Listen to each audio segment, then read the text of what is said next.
Here's a segment from a recent Gun Talk radio episode. You can listen to all the Gun Talk radio podcasts however you tune in, or check out guntalk.com for more. It is, of course, a brand new year. Have you seen the meme, by the way? I love this thing. I have to admit, I was slow figuring it out. It says, have a happy, and then there's a picture of a shotgun shell and a .22 rimfire cartridge.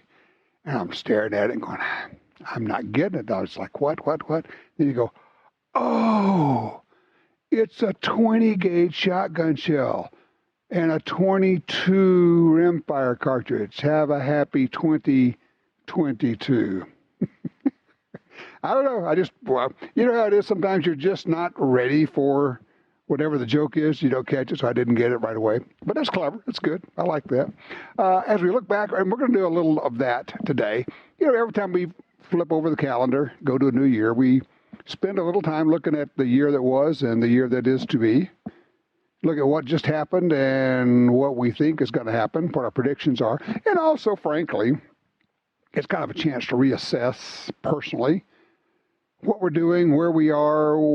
Are we happy? Are we satisfied with that? Is there anything we want to change? Diet. Let's see. Why do you think they run all of the commercials for the diet stuff right now? Everybody's kind of saying, I'm going to be different. I'm going to do something different this year. Yeah, okay. But part and parcel of that, and then the experts tell us, choose something that's realistic. Don't try to make massive changes because you're probably not going to stick to them. When it comes to guns and gun rights, there are some things that honestly aren't that difficult to do. I mean, if you say, I want to get into X type of shooting, cool, that's easy. Usually it's just an application of dollars or maybe a reapplication of dollars. It just depends on what you want to do. Maybe you're getting out of one type of shooting and getting into a different kind of shooting. That's okay too. You've done that. You're going to go try this other thing. You want to try cowboy action, long-range competition, F-class, IPSC, action pistol, 3-gun, whatever. Trap skeet sporting clays. If it sounds like it's fun, it probably would be fun. Why not do that? One of the things, I'm just kind of noodling here. One of the phrases I've heard all my life, and it's one of the sad phrases, frankly, I think people say it, and it always starts off with this: I've always wanted to. And because, and I do a lot of different things. I'm a pilot. I've owned a bunch of different airplanes. I drive really old, cheap vehicles so that I can fly even older airplanes. I mean, I got an airplane that's a 1947 model. Yeah, 1947. It's okay. But I've been a scuba diver, a pilot, done an awful lot of different things through the years. Done a lot of things. Been a lot of places. And in my travels, and as I meet people, I hear them say, I've always wanted to. I've always wanted to be a pilot. I've always wanted to try scuba diving. I've always wanted, and I play drums. I've always wanted to do that. And I look at him and I think, well, if you've always wanted to do it, why didn't you? Or why don't you? Yeah, well, I'm too old. No, you're not too old. 3 years ago, I decided I'd never picked up a guitar. I've tried guitar. I own several guitars now. I'm not any good at it. But, as Mr. Martin from Martin Guitars asked me, he says, well, does it bring you pleasure? Does it bring you joy? I said, yeah. He says, that's all that matters. So now I'm not a guitar player, but I own guitars. Okay, how's that? That's kind of late in life to start that. I've always wanted to. It's that deal of inertia, getting off your rear end, getting moving, trying to get going, doing stuff. How do you overcome inertia? I mean, you understand what inertia is, the property of a body that's at rest tends to stay at rest. A body that's moving tends to stay moving. Once you get started, it's easy to get going. It's just getting off the dime and getting moving. And sometimes it's just little steps. I've always wanted to do more for the Second Amendment. Cool. What you need is a support group. Every state has a support group. It's called your state gun rights organization, and there may be more than one in your state.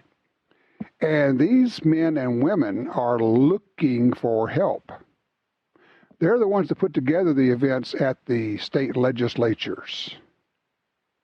They would take your help. They would take any form of help, whether it's dollars or showing up. Showing up a lot of times is even better.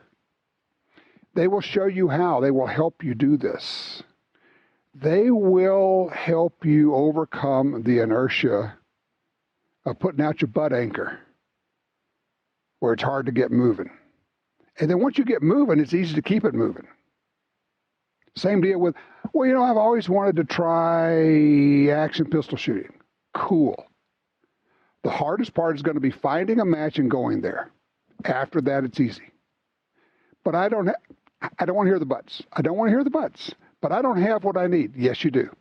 You have a brain, and you have a willingness to go.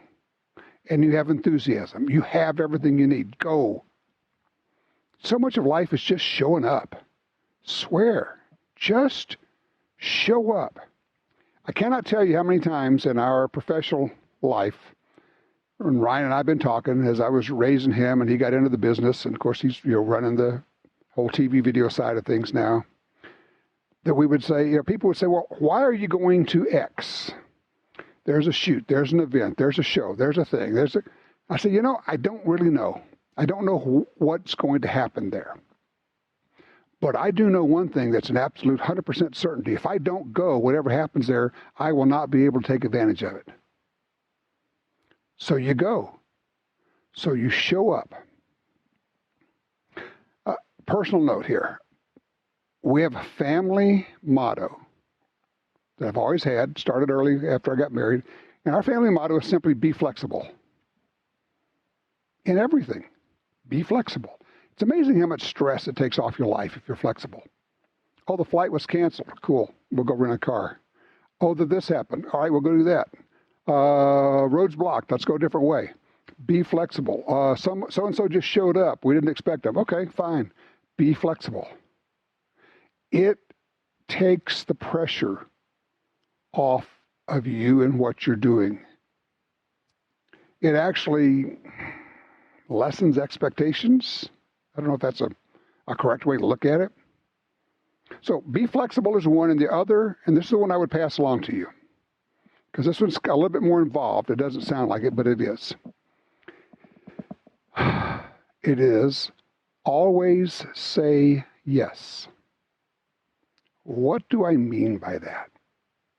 Well, the example I've used in our family, raising our children, is if someone asks if you can do something on a work basis generally, always say yes. You may never have done it. You may not even have any idea how to do it. But say yes, and then figure out how to do it. Because in the process, you will learn so much. You will expose yourself to so much. And if they say, can you do this for me? And you say, yes, I can. I've never done that before, but I am sure I can do that. You notice the attitude that comes with that? And you know what I'm talking about. When there are people people you meet, people in your family, certainly a lot of people at work, who default to no. When you bring up an idea, it's always no. Well, we would have to do this. Well, that would be hard. This will be this. That will cost money. They're defaulting to no.